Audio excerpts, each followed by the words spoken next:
Leaving రిలేషన్లో ఉంటుంది. పెళ్ళి కాకన్నా ముందు ఒక అబ్బాయితోని ఒక రూమ్లో ఉండడం తప్పు అమ్మా అని చెప్పినందుకు తల్లిని, తండ్రిని, చెల్లిని చంపేసిన అక్క. మన కొడుకు కానీ కూతురు కానీ వేరే స్టేట్లా లేదా ఇప్పుడు మనం ఊర్లో ఉంటే సిటీలో జాబ్ చేస్తున్నారు అనుకోండి, ఒక్కసారి వెళ్ళి చూడండి వాళ్ళు ఏం చేస్తుండ్రు, ఎవరితో ఉంటుండ్రు, ఎట్లుంటుండ్రు అనేది. తమిళనాడు నుంచి వెళ్ళి ఈ పేరెంట్స్ వీళ్ళ ఎడ్యుకేషన్ అండ్ వీళ్ళ ఫ్యూచర్ కోసం అని చెప్పేసి బెంగళూరుకి షిఫ్ట్ అయిపోయారు. ఒక మంచి ఐటీ కంపెనీలో జాబ్ వచ్చింది, జాబ్ చేసుకుంటా ఉంది. ఫ్లాట్ తీసుకొని వాళ్ళతో లీవింగ్ రిలేషన్లు ఉంటుంది. అంటే పెళ్ళి కాకన్నా ముందే ఎందుకు వస్తలేదు మా కూతురు మన దగ్గరికి, మనమన్నా పోదామని ఎందుకు అడ్రస్ చెప్తలేదు అనే డౌట్ వచ్చింది. ఒకరోజు తను ఇంటికి ఫోన్ చేసి నాకు 30 లక్షలు కావాలా అని అడుగుతుంది. 30 లక్షల ఆస్తిని డివైడ్ చేసి పెళ్ళి కాకన్నా ముందే ఆస్తిని తీపిచ్చుకొని కట్టిపించుకుందాం అనుకున్నాడు వాడు. వాళ్ళ మమ్మీ శ్వేత దగ్గరికి వెళ్ళింది. శ్వేత దగ్గరికి వెళ్ళినప్పుడు కెనిత్ అండ్ శ్వేత అదే ఇంట్లో ఉన్నారు. ఈమె వెళ్ళేసరికి వాళ్ళు షాక్. అమ్మ ప్రేమ అర్థం చేసుకోకుండా కామంతో వచ్చిన వీని ప్రేమ కోసం పాపం తల్లి తట్టుకోలేక అమ్మ తప్పమ్మ అదమ్మ ఇదమ్మ ఎంత చెప్పినా వినకుండా కొట్టి చంపేసింది. అసలు ఏం జరిగింది అని చెప్పి గట్టిగా మాట్లాడడం స్టార్ట్ చేసేసరికి అంటే కత్తితోని ప్రేమించినోని కోసం ఇంటోళ్ళని ఒప్పించడం అనేది పక్కన పెడితే ఇంటోళ్ళని నరకం చూపించడమే కాకుండా వాళ్ళ రక్తం చూసి వాళ్ళని చంపే అంత వరకు తీసుకుపోయింది ఆ ఎడ్డి గుడ్డి ప్రేమ. ఆ పేరెంట్స్కి ఈ కూతురు ఇచ్చిన గిఫ్ట్ సావు. నమస్తే, వెల్కమ్ టు చిత్రగుప్త్. లీవింగ్ రిలేషన్లో ఉంటుంది. పెళ్ళి కాకన్నా ముందు ఒక అబ్బాయితోని ఒక రూమ్లో ఉండడం తప్పు అమ్మా అని చెప్పినందుకు తల్లిని, తండ్రిని, చెల్లిని చంపేసిన అక్క. 30 లక్షల అప్పు, ఆస్తిలో భాగం డివైడ్ చేసి నా ప్రియుడికి ఇవ్వండి లేదంటే మీ అంతు చూస్తా అని చెప్పిన స్టోరీ. ఇది బెంగళూరులో జరిగింది. ఈ స్టోరీలోకి వెళ్ళే ముందు ఒక చిన్న అంటే అడ్వైస్ అని కాదు, బట్ ఒకసారి ఆలోచించండి. పేరెంట్స్కి మన కొడుకు కానీ కూతురు కానీ వేరే స్టేట్లా లేదా ఇప్పుడు మనం ఊర్లో ఉంటే సిటీలో జాబ్ చేస్తున్నారు అనుకోండి, ఒక్కసారి వెళ్ళి చూడండి వాళ్ళు ఏం చేస్తుండ్రు, ఎవరితో ఉంటుండ్రు, ఎట్లుంటుండ్రు అనేది. ఎందుకంటే ఈ స్టోరీ విన్న తర్వాత ప్రతి పేరెంట్స్కి కూడా నిజంగా కొంచెం ఆ అమ్మాయి మీద కోపం వచ్చిన మనోళ్ళ మీద కొంచెం జాలి కూడా అనిపించవచ్చు, లేదా మనం కూడా కొంచెం ఒక డిఫరెంట్ మూడ్ అనిపిస్తుంది. ఇట్లా దయచేసి పేరెంట్స్ అందరూ చిల్డ్రన్స్ ఎక్కడున్నారు, ఏం చేస్తున్నారు, ఎవరితో ఉంటున్నారు, ఇట్లాంటి లీవింగ్ రిలేషన్లు అవి ఉన్నారు అని అంటే మాత్రం తొందరగా స్కిప్ చేయడానికి ట్రై చేయండి. Let's get into the video. Som Sundar, Muthulakshmi వీళ్ళు తమిళనాడుకు చెందిన ఫ్యామిలీ. వీళ్ళకి 2 కూతుర్లు. పెద్దామె శ్వేత, చిన్నామె సుప్రియ.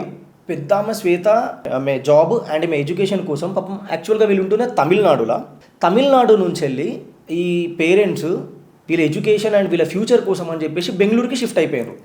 ఇంకా అక్కడ బెంగళూరులో కష్టాలున్నా ఏమున్నా పేరెంట్స్కి చిల్డ్రన్స్ ఫ్యూచర్ కన్నా ఇంకా ఎక్కువ ఏమి ఉండదు కాబట్టి పాపం వాళ్ళు వీళ్ళ కోసం షిఫ్ట్ అయిపోయారు. షిఫ్ట్ అయిపోతే శ్వేత అనే పెద్ద కూతురు తన ఎడ్యుకేషన్ కంప్లీట్ అయిపోయి ఒక మంచి ఐటీ కంపెనీలో జాబ్ వచ్చింది, జాబ్ చేసుకుంటా ఉంది. అయితే వీళ్ళు ఉండే ప్లేస్ నుంచి వెళ్ళి ఆమె ఆఫీస్ లొకేషన్ ఎక్కడైతే ఉంటుందో అది చాలా డిస్టెన్స్ అయిపోతుంది. నేను అక్కడనే ఒక ఫ్లాట్ తీసుకొని ఉంటానా అన్న, ఎట్లన్నా నాకు జాబ్ వచ్చింది కదా, నేను సేఫ్గా ఉండగలుగుతా అని చెప్పింది. ఇలా పేరెంట్స్ కూడా పాపం అవును కదా ఉండని, ఇక్కడ నుంచి ఇంత జర్నీ చేస్తుందా అని చెప్పేసి ఓకే చెప్పేసారు. ఓకే చెప్తే ఈమె చేసింది ఏంటంటే తన బాయ్ ఫ్రెండ్ కెనిత్, ఆయన ఊరు వచ్చేసి ఆంధ్రప్రదేశ్, మన తెలుగు, వీనితో కలిసి ఆమె ఒక ఫ్లాట్ తీసుకున్నది. ఫ్లాట్ తీసుకొని వానితో లీవింగ్ రిలేషన్లు ఉంటుంది. అంటే పెళ్ళి కాకన్నా ముందే వానితోని రూమ్లో ఉండడం అది చేస్తుంది. ఇలా మమ్మీ ఎన్నిసార్లు ఫోన్ చేసి ఇంటికి రా అమ్మ, లేకపోతే ఇంటి అడ్రస్ చెప్పు, మేము వస్తాం, కలుద్దాం, పోదాం అని అంటే ఆమె చెప్పేది కాదు. ఇలా మమ్మీకి కొన్ని రోజుల తర్వాత చూసి డౌట్ వచ్చేసింది. ఏంది ఎందుకు వస్తలేదు మా కూతురు మన దగ్గరికి, మనమన్నా పోదామని ఎందుకు అడ్రస్ చెప్తలేదు అనే డౌట్ వచ్చింది. చాలా సార్లు అడిగినరు, కోపంతో అడిగినరు, ప్రేమతో అడిగినరు, కానీ ఆమె చెప్పలేదు. ఒకరోజు తను ఇంటికి ఫోన్ చేసి నాకు 30 లక్షలు కావాలా అని అడుగుతుంది. 30 లక్షల ఎందుకమ్మా అని అడిగితే నాకు ఇట్లా బాయ్ ఫ్రెండ్ ఉన్నాడు, వాడు బిజినెస్ చేసిండు, దాంట్లో లాస్ అయింది, సో వానికి నాకు ఏదైతే ఆస్తి వస్తుందో అది డివైడ్ చేసేసేయి, మా వానికి ఇచ్చేసే ఆస్తి అని చెప్తుంది. వీళ్ళకు ఒక్కసారిగా మొత్తం మైండ్ బ్లాంక్ అయిపోయి అసలు ఏం జరిగింది అని తెలుసుకుంటే కేతన్ అనే అబ్బాయి ఇలా పెద్ద కూతుర్ని రిలేషన్లోకి తీసుకెళ్ళి ఆ మత్తులో ఉంచితే వీడు చేసిన అప్పుని మొత్తం ఈమె కడతా అని చెప్పి ఒప్పుకొని ఆస్తిని డివైడ్ చేసి పెళ్ళి కాకన్నా ముందే ఆస్తిని తీపిచ్చుకొని కట్టిపించుకుందాం అనుకున్నాడు వాడు. ఇంత సోయి లేకుండా ఈమె వీని కోసం వాని పేరెంట్స్తో గొడవలు కూడా పెట్టేసుకోవడానికి రెడీ అయిపోయింది. ఒక ఫైన్ డే ఇది పెద్దగైతూ ఈమె ఇంటికి రాకపోవడము, ఫోన్లు ఎత్తకపోవడంతో ఇలా మమ్మీ కష్టపడి అట్నో ఇట్నో వేసి ఆమె అడ్రస్ కనుక్కొని వాళ్ళ మమ్మీ శ్వేత దగ్గరికి వెళ్ళింది. శ్వేత దగ్గరికి వెళ్ళినప్పుడు కెనిత్ అండ్ శ్వేత అదే ఇంట్లో ఉన్నారు. ఈమె వెళ్ళేసరికి వాళ్ళు షాక్.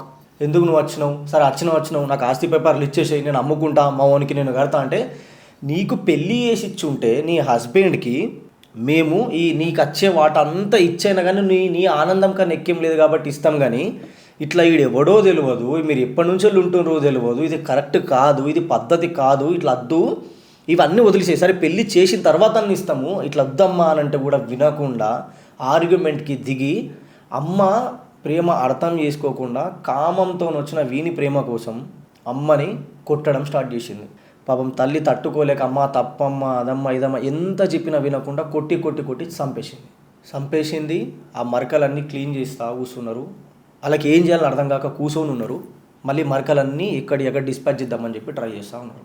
ఈ గ్యాప్లా వీళ్ళ నాన్న ఏంది అమ్మ ఎటువైంది ఇంకొస్తలేదు అని అంటే ఫోన్ చేస్తే ఫోన్ లేపుతలేదు, తనకు ఫోన్ చేసిన తను రెస్పాండ్ అవుతలేదు. ఇక్కడ వీళ్ళ చిన్న కూతురికి కూడా అడ్రస్ తెలుసు కాబట్టి నేను ఇట్లా వెళ్ళొస్తా అమ్మ అని చెప్పింది కాబట్టి ఇట్లా వెళ్ళింది అని చెప్తే డాడీ సోమసుందర్ అండ్ ఈమె సుప్రియ చిన్న కూతురు ఇద్దరు కలిసి మళ్ళీ అక్కడికి వెళ్ళేసరికంటే ఏమైంది మమ్మీ వచ్చిందా అని చెప్పి చూసేసరికంటే అక్కడ క్లీన్ చేసిన డాట్స్ అని ఉన్నాడు. అసలు ఏం జరిగింది అని చెప్పి గట్టిగా మాట్లాడడం స్టార్ట్ చేసేసరికంటే కత్తితోని చెల్లి పైన తండ్రి పైన దారుణంగా అటాక్ చేసిండ్రు ఇద్దరు కలిసి. కత్తితోని 50 పోట్లు పొడిస్తే చెల్లి పాపం అక్కడిదక్కడనే చనిపోయింది. తండ్రి అట్లా ఇట్లా తప్పుకొని కిందికి వస్తూ ఉంటే ఆ మార్క్స్ అన్నీ చూసి అపార్ట్మెంట్ వాళ్ళు పోలీసులకు ఫోన్ చేశారు. పోలీసులు వచ్చే లోపల వీళ్ళిద్దరూ అబ్స్కాండ్లోకి వెళ్ళిపోతారు, తప్పించుకొని పారిపోతే అప్పుడు పోలీసులకి ఈయన తండ్రి ఏమైతే జరిగిన స్టోరీ అంతా చెప్పేసిన తర్వాత వీళ్ళ కోసం వాళ్ళు పోలీసులు గాలిచ్చినప్పుడు ఆ శ్వేత అనే పెద్ద కూతురు దొరుకుతుంది. కానీ ఎవడైతే లవ్ చేసిన వ్యక్తి ఉన్నాడు చూసినావా కెనీత్ అని చెప్పేసాడు, ఆడు మాత్రం అప్స్కాండ్ అయిపోయాడు, దొరకకుండా వెళ్ళిపోయాడు. ఈడేం జరిగింది? ఓన్లీ ప్రేమించినోని కోసం ఇంటోళ్ళని ఒప్పించడం అనేది పక్కన పెడితే ఇంటోళ్ళని నరకం చూపించడమే కాకుండా వాళ్ళ రక్తం చూసి వాళ్ళని చంపే అంత వరకు తీసుకుపోయింది ఆ ఎడ్డి గుడ్డి ప్రేమ. ఇప్పుడు చెప్పుండ్రు, ప్రేమించినోని కోసం కన్న తండ్రిని, అమ్మని, తోడబుట్టిన చెల్లిని, ముగ్గురిని కూడా చంపేసి ఈమె ఎట్లా ఆనందంగా ఉంటా అనుకున్నది అసలు. ఇట్లాంటిది సిచ్యువేషన్స్లో నార్మల్గా అయితే బాయ్స్ ఒక సైడ్ ఇప్పుడు వాళ్ళకు ఆ రూడ్ బిహేవియర్ వల్లనో ఫ్రెండ్షిప్ వల్లనో లేకపోతే కొన్ని మత్తు పదార్థాలకు బానిస అవ్వడం వల్లనో బాయ్స్ ఇట్లాంటి సిచ్యువేషన్ చేసిన కేసులు మనం చూసినాం. కానీ ఒక గర్ల్ ఇట్లాంటి సిచ్యువేషన్స్ ఒక ఫ్యామిలీకి తీసుకొస్తుంది అని అంటే ఎంత పెయిన్ ఉంటుంది కదా. పాపం వీళ్ళ ఫ్యూచర్ కోసం కన్న కూతుర్లు బాగుండాలి, వీళ్ళ భవిష్యత్తు బాగుండాలి, వీళ్ళకి ఎటువంటి ప్రాబ్లం రావద్దు అని తమిళనాడుని వదిలేసి బెంగళూరుకి వచ్చి ఇక్కడ సెట్ అయ్యి వీళ్ళ కోసం వాళ్ళన్నీ కాంప్రమైజ్ అయ్యి త్యాగం చేసుకుంటూ వస్తే ఆ పేరెంట్స్కి ఈ కూతురు ఇచ్చిన గిఫ్ట్ సావు. అదే అట్లా ఇట్లా సావు కూడా కాదు, నరకం చూపించింది ఆమె. అసలు ఏమే కూతురు అంటారా ఏమని? ఇట్లాంటి వాళ్ళకి ఎట్లాంటి శిక్ష అయితే పడాలా? ఈ మధ్యకాలంలో హైదరాబాద్లో కూడా మనం చూస్తున్నట్టయితే లీవింగ్ రిలేషన్ అనుకుంటా ఘోరంగా అయిపోతున్నాయి. ఇప్పుడు ఇవన్నీ ఎట్లా కంట్రోల్ కావాలా? ఇట్లాంటి మైండ్ సెట్స్కి అమ్మాయిలు కానీ అబ్బాయిలు కానీ పోకుండా ఉండాలి అని అంటే మన పేరెంట్స్ ఎట్లాంటి స్టెప్స్ తీసుకోవాలా? దయచేసి పేరెంట్స్, మన కూతురు ఎక్కడుంది, ఎవరితోనుంది, ఏం పని చేస్తుంది, జాగ్రత్తగా ఉందా లేదా అని మీరు తెలుసుకోండి. ఖచ్చితంగా మంత్కి ఒక్కసారైనా వాళ్ళ దగ్గరికి వెళ్ళండి, చూడండి, వాళ్ళ సరౌండింగ్స్ అబ్జర్వ్ చేయండి. ఆమె ప్రేమ మత్తుతో అట్లా చేసిందా, లేకపోతే కామం మత్తుతో అట్లా చేసిందా, లేకపోతే పేరెంట్స్ మీద కోపంతో చేసిందా, ఇదంతా పక్కన పెడితే అసలు మనతోని ఎందుకు మనం అక్కడి వరకు పోతలేం కాబట్టి ఇట్లా తయారవుతుండ్రా, భయం అవుతుంటుంది కదా. సో ఎవరైతే ఈ లీవింగ్ రిలేషన్షిప్ పేరు మీద ఇట్లుండి పెళ్ళి కాకన్నా ముందే అబ్బాయితోని ఒక రూమ్ షేర్ చేసుకొని పేరెంట్స్ని మోసం చేసి తర్వాత పేరెంట్స్కే అగ్నెస్ట్ అయ్యి పేరెంట్స్ని చంపుదామని చంపేంత వరకు పోతున్నారు చూసినావా, వాళ్ళకి స్పెషల్గా చెప్తున్నా, పేరెంట్స్కి మించిన లవ్ ఉండదు. అమ్మ నాన్న మనల్ని చూసుకున్నంత నువ్వు అనుకుంటున్న బాయ్ ఫ్రెండ్ ప్రజెంట్ ఉన్న కొన్ని రోజుల కోసం ఉండే బాయ్ ఫ్రెండ్స్ మిమ్మల్ని మంచిగా చూసుకుంటున్నా అనుకోవడం మూర్ఖత్వం. అట్లుండదు. ఒకవేళ జెన్యూన్గా మీ లవ్ నిజమైతే ఇంట్లో ఒప్పించి పెళ్ళి చేసుకొని దాని తర్వాత మీరు చేయండి ఇవన్నీ. కానీ ఇట్లా లవర్ కోసం ఫ్యామిలీని చంపడం అనేది చాలా ఘోరం. మీరు ఇక్కడ ఎంతైతే నరకం చూస్తారో కర్మని చూస్తారో ఆడ పోయినాక కూడా మీరు దానికన్నా డబల్ చూడాల్సి వస్తుంది. ఇట్లాంటివి మాత్రం చేయకండి. ఈ స్టోరీస్ నేను చెప్పడానికి కూడా రీజన్ ఏంటి అని అంటే మనంతట మనం జాగ్రత్తగా ఉండాలా. ఈ స్టోరీ మీదాకు వస్తే మీ కూతుర్లు ఎక్కడున్నా ఏం చేస్తున్నారు ఎట్లుంటున్నారు అని మీరు జాగ్రత్త తీసుకుంటారు అని చెప్పేసి మీ దాకా తీసుకొస్తున్నా ఈ స్టోరీ. సో కొంచెం సేఫ్ అండ్ సెక్యూర్ ఉండడానికి ట్రై చేయండి. Thank you. జై హింద్, జై భారత్.